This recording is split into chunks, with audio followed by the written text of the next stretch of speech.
I don't know about you guys, but personally, I feel like microtransactions in video games have gone way too far. The amount of single-player games that have microtransactions and these extremely greedy and predatory monetization practices is honestly baffling and extremely disheartening. Obviously, I'm not going to be talking about like those free-to-play live service games like your Marvel Rivals and your Fortnites, but that's mainly because, developers of those games, they have to make their money off of those games somehow, and microtransactions are their only way to do it. I mean, obviously, the main type of microtransactions that you see in single-player games are the cosmetic ones, like outfits, weapons, fucking horse armor. But then you have RPG games that have a permanent resource and experience boost, which basically makes it feel like, pay to win. Which, I mean, it's not like pay to win. It is pay to win.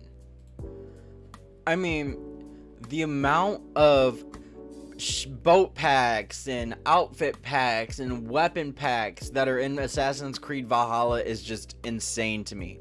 Like, the game is so packed full of shit, and they still found a way to put over $200 worth of microtransaction bullshit in the game. Back in the day of Assassin's Creed, if you wanted the coolest outfit in the game, like, for example, the 11th century Templar armor in Assassin's Creed Rogue, you had to grind for it. You had to actually put in some work and actually do some exploration and find it and find everything you need. And then you got to figure out the location where that outfit's at. Now, if you want the coolest outfit in an Assassin's Creed game, it's locked behind a paywall. Like the skeleton packs in Assassin's Creed Shadows, locked behind a paywall. The Sakura pack in Assassin's Creed Shadows, locked behind a paywall. Even back in the day when there would be like a special collaboration, like I think it was Assassin's Creed Brotherhood, you had a Metal Gear Solid outfit because there was a little collaboration between the two games. And it was a free thing. Now, yeah, Assassin's Creed Shadows had a Dead by Daylight collab recently, and yeah, you got a free quest with it, but the outfits and stuff, locked behind a paywall. Same thing with Assassin's Creed Valhalla, had a collab with Destiny 2, locked behind a paywall. What happened with Assassin's Creed Origins? They had a collab with Final Fantasy 15, and that shit was free. It was a free weapon and a free mount. Would you look at that? But, that's what happens when, gaming gets taken over by a bunch of money-hungry, greedy skinheads. And, the gaming industry gets taken over by a million fucking Mr. Wonderfuls. This is what we get.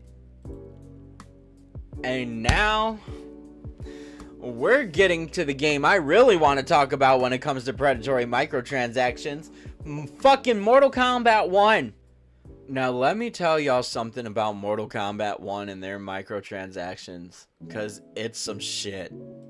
But first, let me give y'all some context, okay? So, MKX, MK11, you could get a character skin pack for $5 or $6. So, for example, say it was an arcade pack for the ninjas.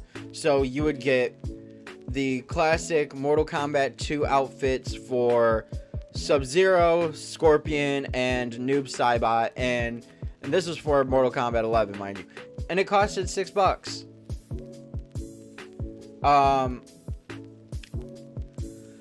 Now, in Mortal Kombat 1, you're spending somewhere between $5 to $10 for just one skin. Okay, when the game first came out, these classic premium skins like your Deadly Alliance Scorpion or your Deception Lee May outfit, those costed $10 basically. Like you could get for $10 you would get 1,000 dragon crystals plus an additional 250. So like you're paying like $10 per skin. At the same time, they're also charging 1,000 dragon crystals to have a different character be the announcer voice. So like $10 if you want to have Shang Tsung be the announcer for your Mortal Kombat. A gear piece, like a new mask for Sub-Zero, $3. A new sword for Kenshi, $3. And then you have these like seasonal like live service skins that would show up as like an evil Titan boss fight, and then you would unlock this outfit that they're wearing. Those would show up in the premium store for $6. Now, you have that going on. And this is what really pissed people off. WB thought it was a grand idea to take 3 holiday-themed fatalities, bundle them together, and sell them in the premium store for 1,200 dragon crystals. Essentially, if you're comparing that and, translating that to real world money, $12. If you're buying the $10 dragon crystal pack, yeah, $10. But like, yeah, essentially $10 of your real world money, but like the dragon crystal amount, basically, 100 dragon crystals is $1, 1,200 dragon crystals, $12.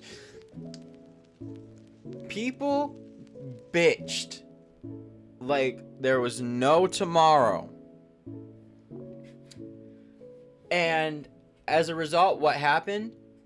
They lowered the prices of future skins from 1,000 dragon crystals, $10, to 500 dragon crystals, which is $5.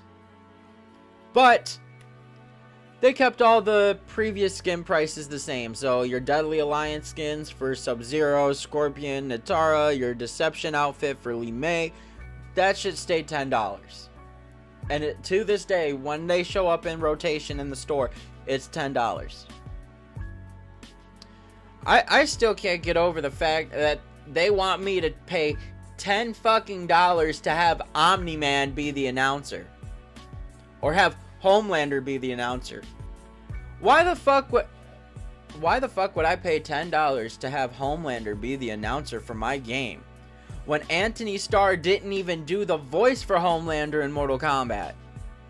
Okay, the guy who did the voice impression for Homelander, Anthony Starr, did do a fantastic job to the point where you can't tell the difference, but still, I'm still pissed that they couldn't even get Anthony Starr to voice Homelander in Mortal Kombat. You and me, we're different. We're better. I'm better. You still cry like a baby for love and approval. Back in the day, those really cool classic skins that would show up in the story, they would either be added to the game for free, or you would unlock them by hitting a major milestone. Now we gotta pay $10 just to have Mortal Kombat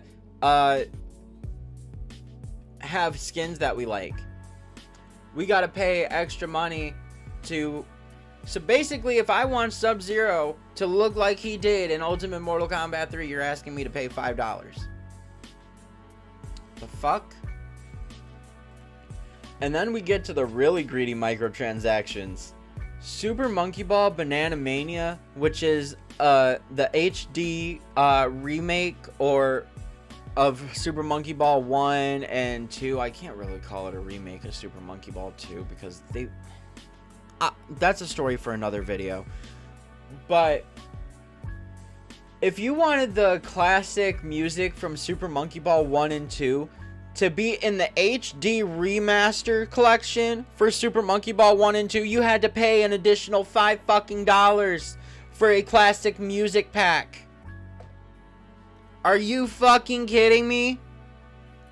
I didn't spend the money on that because the digital deluxe was only $11 but at the time, but still, principle. You make an HD fucking collection remake of a classic game like Super Monkey Ball, which, of course, I was gonna be all over that. Super Monkey Ball is a massive part of my fucking childhood.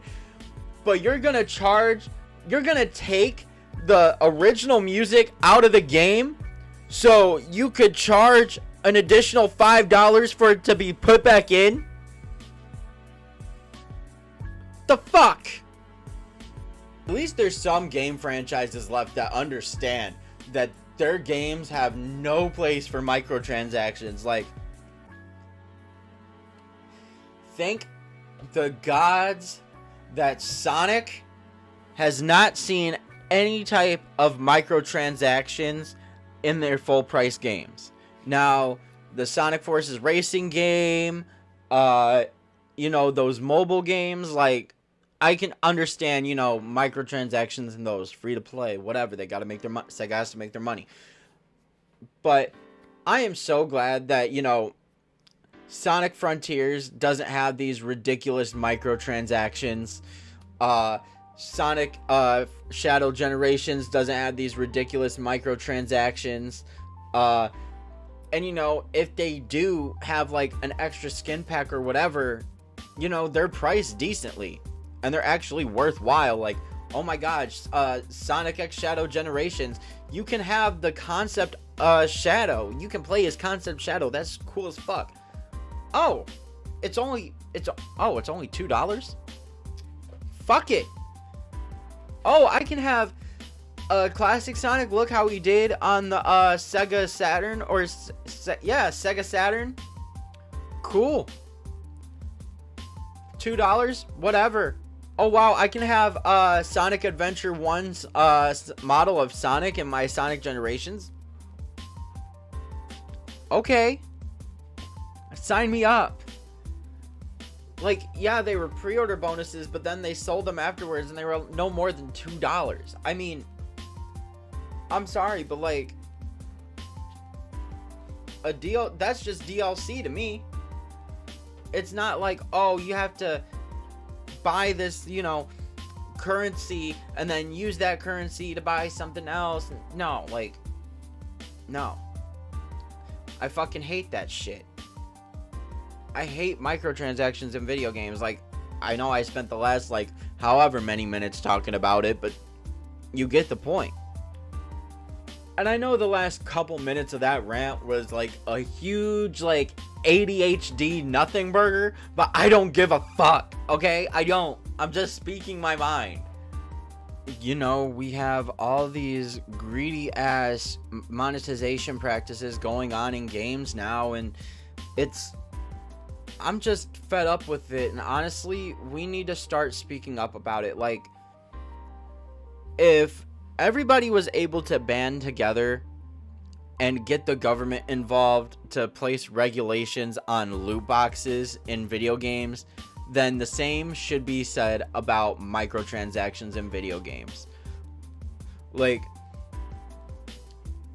because a lot of these companies, like Ubisoft and especially WB, have gone too far with their microtransaction practices. Like, Mortal Kombat having hundreds of dollars in microtransactions on top of overpricing your DLC, and then Suicide Squad, that having ridiculous microtransactions, Multiverses flopping with microtransactions being the main reason why. Like, it's ridiculous. It is ridiculous. Like, And then Assassin's Creed with the fucking pay-to-win perma-boost packs. Honestly, the government needs to step in and make regulations.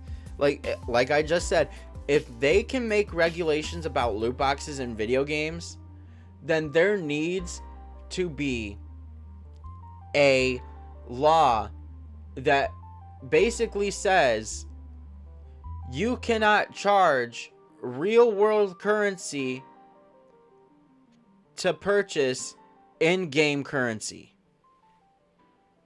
Like, that needs to be a law. Like, okay, you have a premium currency that the only way of obtaining is by spending real world money. Government needs to step in and be like, you can't do that anymore. Like,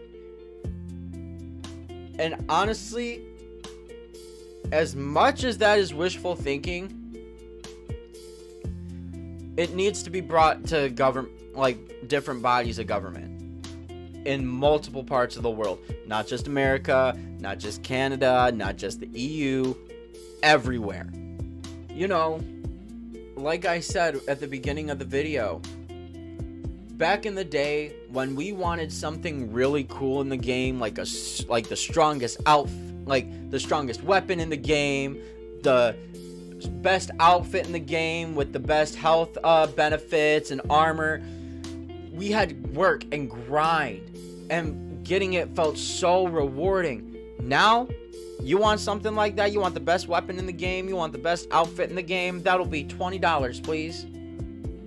But I already spent $60 to $70 on your game.